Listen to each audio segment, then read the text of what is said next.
Hello everyone, welcome back to the channel. तो आज हम आपके लिए लेकर आई हूँ क्लास 10 से एक और इम्पॉर्टेंट चैप्टर जिसका नाम है नेताजी का चश्मा। और इस चैप्टर के जो राइटर हैं, जो लेखक हैं, उनका नाम है स्वयं प्रकाश। तो ये जो चैप्टर है नेताजी का चश्मा, ये कहानी देशभक्ति से जुड़ी हुई है, जिसमें कैप्टन चश्मे वाले के माध्यम से उन देश के करोड़ों नागरिकों के योगदान को रेखांकित किया गया है, जो देश के निर्माण में अपने अपने तरीके से सहयोग करते हैं। और इस कहानी की सबसे खास बात यह है कि ये कहानी कहती है कि देशभक्ति की जो लौ है, यानी कि जो आग है, वो अपने अंदर जलाए रखने में बड़े ही नहीं बल्कि बच्चे भी इसमें शामिल हैं।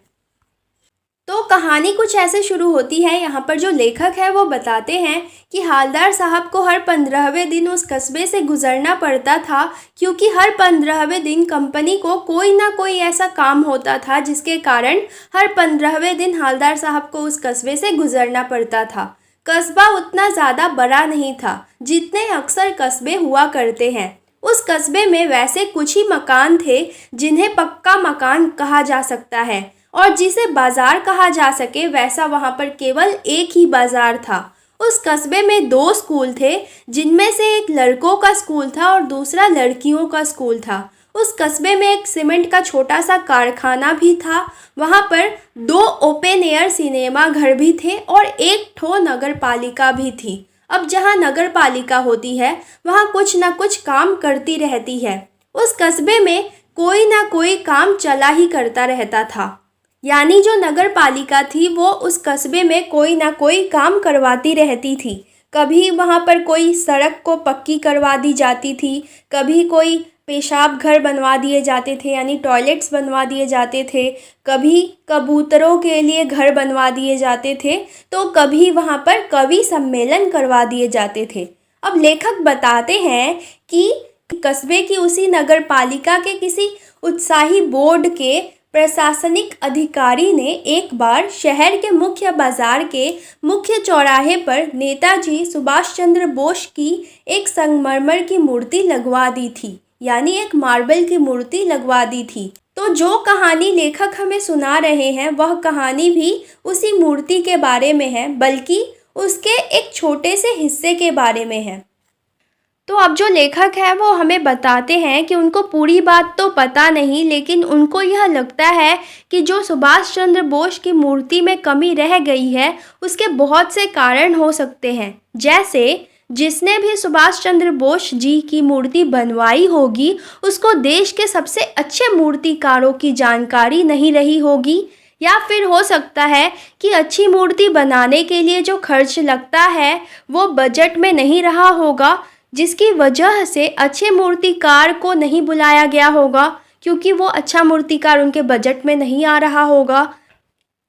या फिर हो सकता है कि ज़्यादा समय भाग दौड़ में और लिखा पत्री में बर्बाद कर दिया गया होगा, यानी कि ज़्यादा समय डॉक्यूमेंट्स वगैरह बनाने में बर्बाद हो गए होंगे और बोर्ड के शासन करने का समय समाप्त होने की घड़ियां नज़दीक आ गई होंगी और मूर्ति का निर्माण उससे पहले करवाना होगा, जिस कारण ये काम किसी स्थानीय कलाकार को ही दे दिया गया होगा। और अंत में, यानी कि अंतिम समय पर, उस कस्बे के एकमात्र हाई स्कूल के एकमात्र ड्राइंग मास्टर को ही यह काम सौंप दिया गया होगा। तो यहाँ लेखक उन ड्राइंग मास्टर का नाम मोतीलाल जी मानते हैं, क्योंकि मूर्ति के नीचे जिस मूर्तिकार का नाम लिखा गया था वह मोतीलाल है, और लेखक ने उस मूर्तिकार को हाई स्कूल का ड्राइंग मास्टर इसलिए माना है क्योंकि कोई भी मूर्तिकार किसी महान व्यक्ति की मूर्ति बनाते हुए कोई गलती नहीं करेगा। और लेखक मानते हैं कि उन मास्टर जी को यह काम इसलिए सौंपा गया होगा क्योंकि उन्होंने महीने भर में मूर्ति बनाकर पटक देने का विश्वास दिलाया होगा, यानी उन्होंने उन अधिकारियों को, उन लोगों को कहा होगा कि मैं 1 महीने में ही मूर्ति बनाकर आपके सामने रख दूंगा, इसलिए उन्हें यह काम दे दिया गया होगा। तो अब जो लेखक है वो हमें बताते हैं कि जैसा कि वो हमें बता चुके हैं कि वह चौराहे पर लगी सुभाष चंद्र बोस जी की मूर्ति सफ़ेद रंग के एक प्रसिद्ध मुलायम पत्थर की बनी हुई थी। यानी कि वो मूर्ति वाइट कलर के एक बहुत ही फेमस मार्बल की बनाई गई थी। टोपी की नोक से कोट के दूसरे बटन तक उस मूर्ति की लंबाई लगभग 2 फुट रही होगी। ऐसी मूर्तियाँ जो किसी व्यक्ति के सिर, कंधे या छाती तक बनाई जाती हैं, उन्हें बस्ट कहते हैं। वह मूर्ति बहुत सुंदर थी। नेताजी सुभाष चंद्र बोस बहुत सुंदर लग रहे थे। वो बिल्कुल बच्चों की तरह निश्चल और कम उम्र वाले लग रहे थे। उनकी वह मूर्ति फौजी वर्दी में बनाई गई थी। जब भी कोई मूर्ति को देखता था तो उसे मूर्ति को देखते ही नेताजी सुभाष चंद्र बोस के प्रसिद्ध नारे दिल्ली चलो और तुम मुझे खून दो मैं तुम्हें आज़ादी दूंगा, ये सभी याद आने लगते थे। तो इन सभी चीज़ों को देखते हुए हम कह सकते हैं कि यह मूर्ति बनाने वाले मूर्तिकार ने जिस प्रकार मूर्ति बनाई है उसकी कोशिश सफल और प्रशंसा के काबिल है, क्योंकि उसने उस मूर्ति को फौजी वर्दी में बनाया था और लोगों को उस मूर्ति को देखते ही उनके अंदर देशभक्ति की भावना आ जाती थी। इसलिए हम कह सकते हैं कि उस मूर्तिकार की जो मेहनत है वो सफल हो गई है और वो प्रशंसा के काबिल है। परंतु उस मूर्ति में केवल एक चीज़ की कमी रह गई थी जो उस मूर्ति को देखते ही अटपटी लगती थी, और वह कमी थी सुभाष चंद्र बोस जी की आंखों पर चश्मा नहीं था। यह इसलिए कमी थी क्योंकि नेताजी सुभाष चंद्र बोस हमेशा चश्मा लगाए रहते थे और उनकी मूर्ति बिना चश्मे के बहुत ही अटपटी लग रही थी। अब लेखक जो है वो बताते हैं कि सुभाष चंद्र बोस जी की मूर्ति पर चश्मा तो था, लेकिन वो संगमरमर का नहीं था, क्योंकि जब मूर्ति संगमरमर की है तो चश्मा भी उसी का होना चाहिए था। लेकिन उस मूर्ति पर एक मामूली सा, बिना किसी विशेषता वाला और असलियत का चश्मा था। यानी कि उस मूर्ति पर एक चौड़ा काला फ्रेम वाला असली का चश्मा उस मूर्ति को पहना दिया गया था। तो जब हालदार साहब पहली बार उस कस्बे से आगे बढ़ रहे थे और चौराहे पर पान खाने के लिए रुके थे, तभी उन्होंने इस चीज़ पर उनका ध्यान गया और यह देखकर उनके चेहरे पर एक हंसी मजाक भरी मुस्कान फैल गई थी। तो ये सब कुछ देखकर जो हालदार साहब है वो कहते हैं, वाह भाई, यह तरीका भी ठीक है, मूर्ति पत्थर की लेकिन चश्मा असलियत का। पान खा लेने के बाद जब हालदार साहब अपने काम के लिए निकले और उनकी जीप कस्बा छोड़कर आगे बढ़ गई, तभी हालदार साहब उस मूर्ति के बारे में ही सोचे जा रहे थे और अंत में वह इस परिणाम पर पहुंचे, यानी इस कंक्लूजन पर पहुंचे कि कुल मिलाकर कस्बे के नागरिकों की यह कोशिश प्रशंसा करने के काबिल कही जानी चाहिए, क्योंकि महत्व मूर्ति के रंग रूप या कद का नहीं है, उस चाहत का है जो इन कस्बे के नागरिकों ने दिखाई है।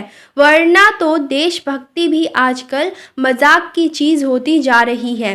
तो यहाँ मूर्ति पर असली चश्मे को पहनाने पर हालदार साहब नागरिकों की देशभक्ति की सराहना कर रहे हैं, क्योंकि वह मूर्ति कोई आम मूर्ति नहीं थी, बल्कि नेताजी सुभाष चंद्र बोस जी की मूर्ति थी। और उस मूर्ति पर एक बहुत ही बड़ी कमी रह गई थी।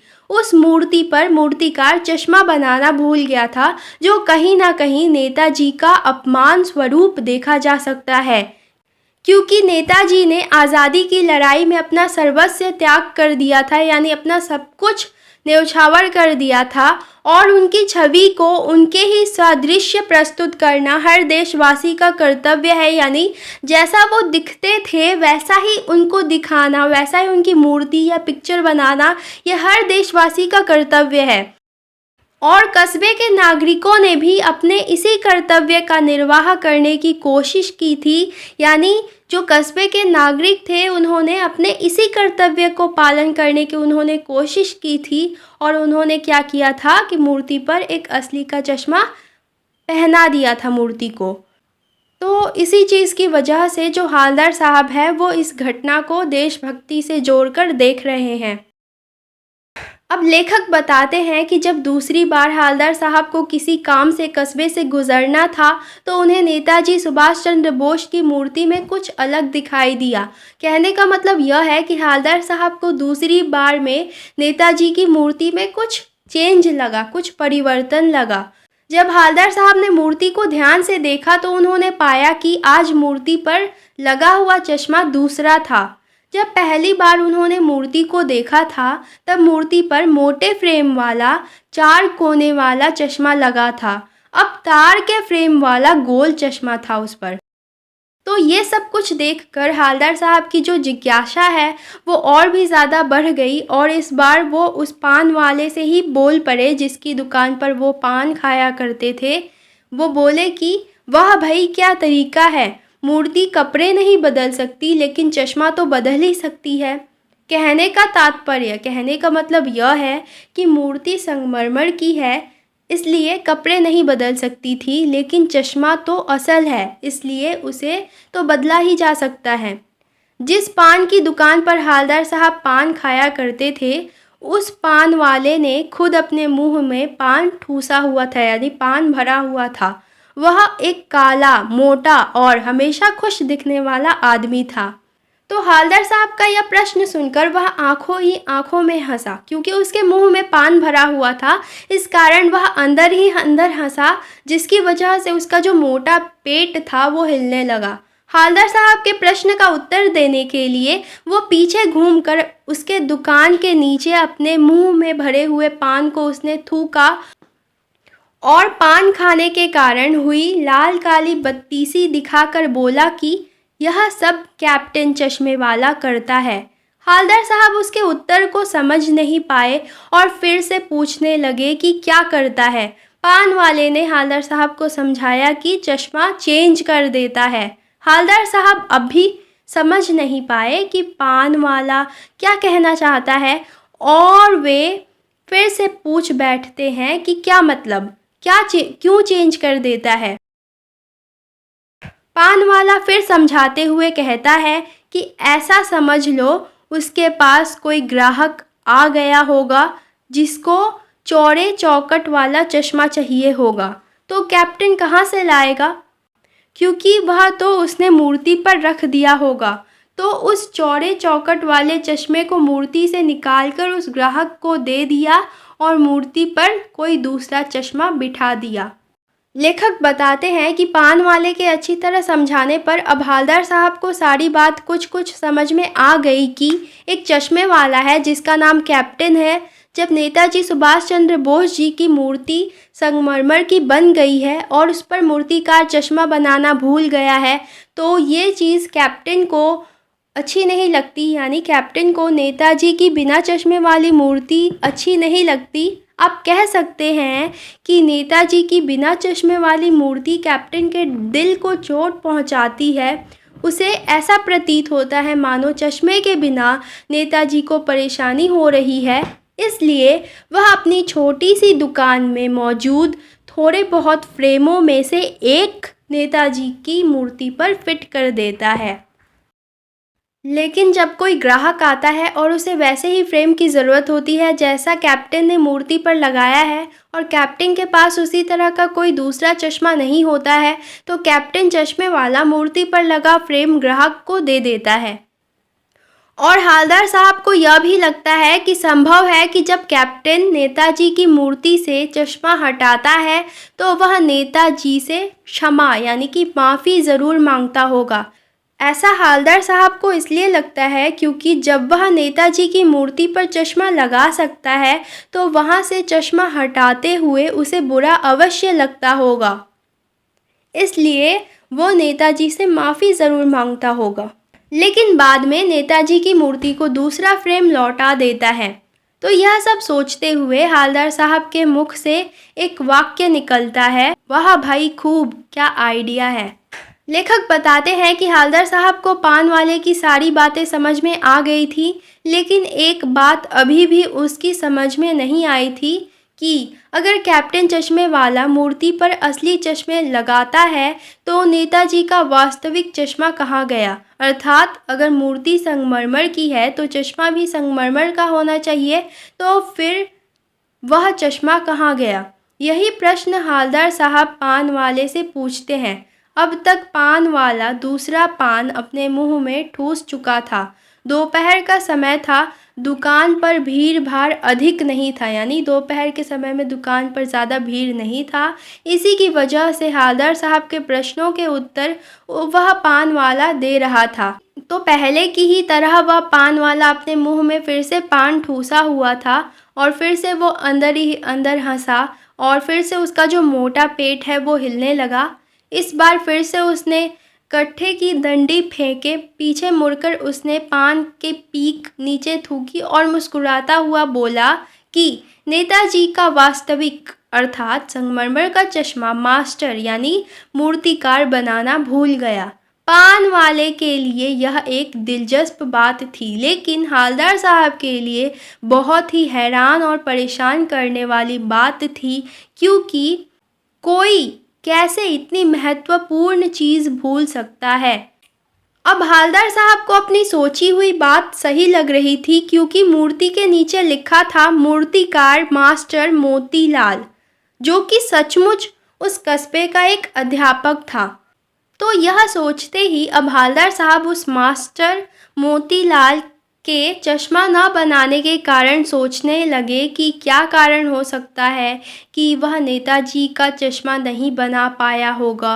हो सकता है कि बेचारे ने महीने भर में मूर्ति बनाकर तैयार कर देने का वादा तो कर दिया होगा और शायद बना भी लिया होगा, लेकिन पत्थर में आर पार देखे जाने वाला चश्मा कैसे बनाया जाए या कांच वाला ही बनाया जाए तो कैसे, यह तय नहीं कर पाया होगा। या हो सकता है कि कोशिश भी की होगी लेकिन नाकामयाब हो गया होगा, या फिर बनाते बनाते कुछ और बारीकी के चक्कर में चश्मा टूट गया होगा, या फिर उसने पत्थर का चश्मा अलग से बनाकर फिट किया होगा और वह कहीं निकलकर गिर गया होगा।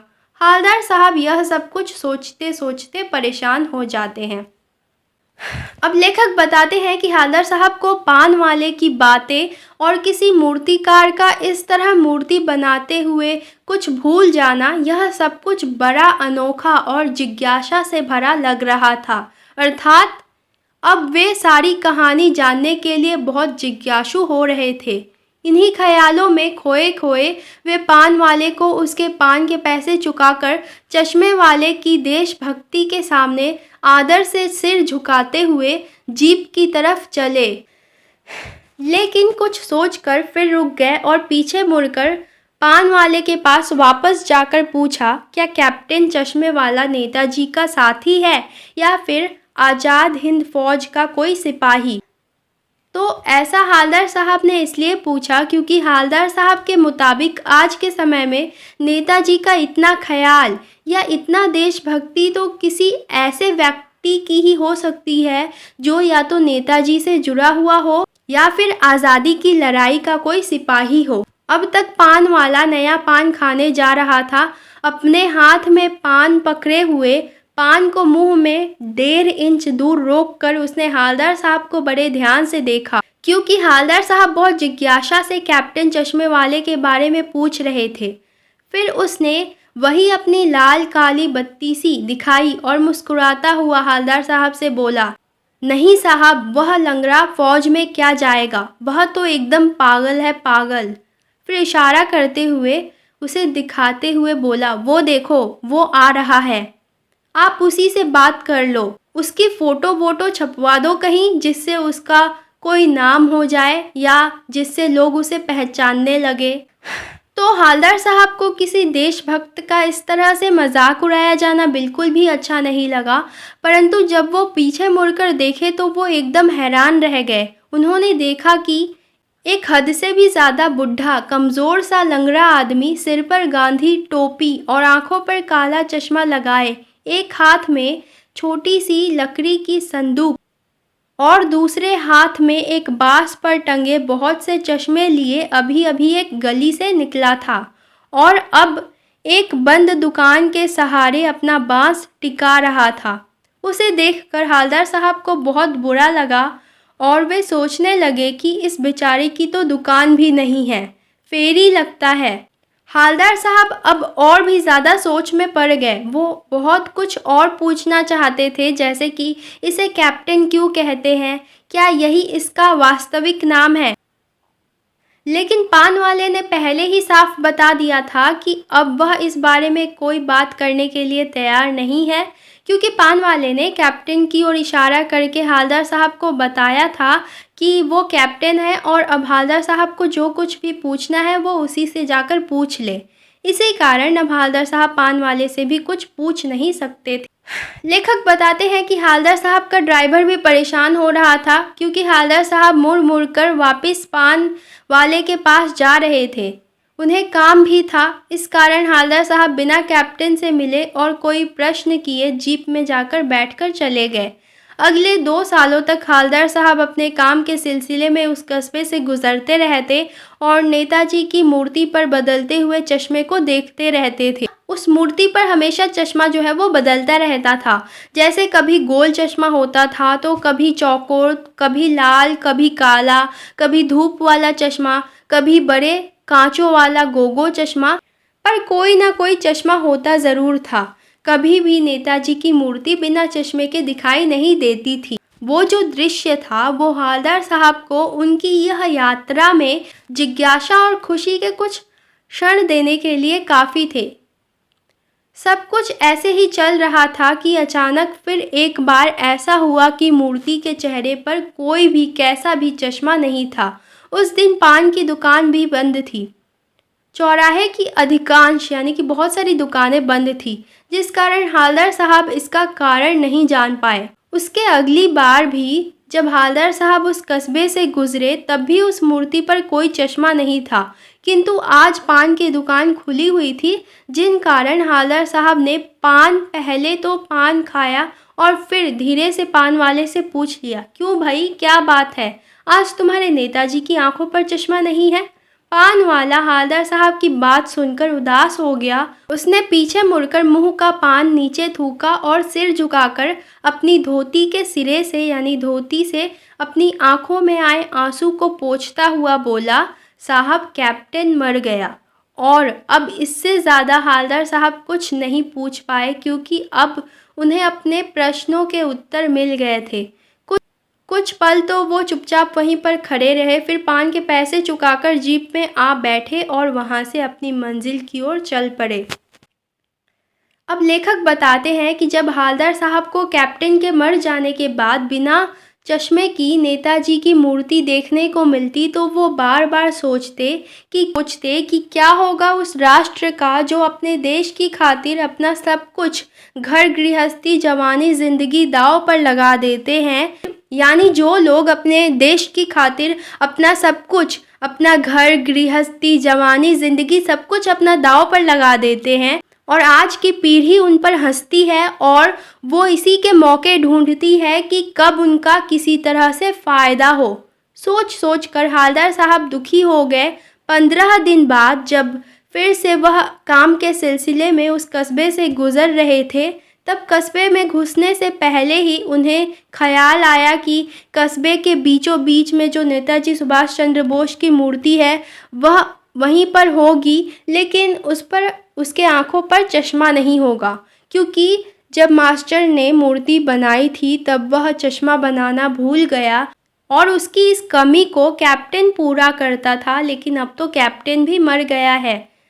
अब हवलदार साहब ने सोच लिया था कि आज वो वहाँ रुकेंगे नहीं, पान भी नहीं खाएंगे, यहाँ तक कि मूर्ति की तरफ देखेंगे भी नहीं, सीधे निकल जाएंगे। उन्होंने अपने ड्राइवर से भी कह दिया था कि चौराहे पर रुकना नहीं है, क्योंकि आज बहुत काम है और पान कहीं और आगे खा लेंगे।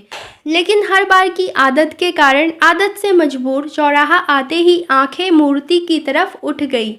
लेकिन इस बार हवलदार साहब ने कुछ ऐसा देखा, एकदम से चीख पड़े, रोको! जीप अपनी तेजी में थी। ड्राइवर ने जोर से ब्रेक मारा, जिस कारण रास्ते चलते लोग उन्हें देखने लगे।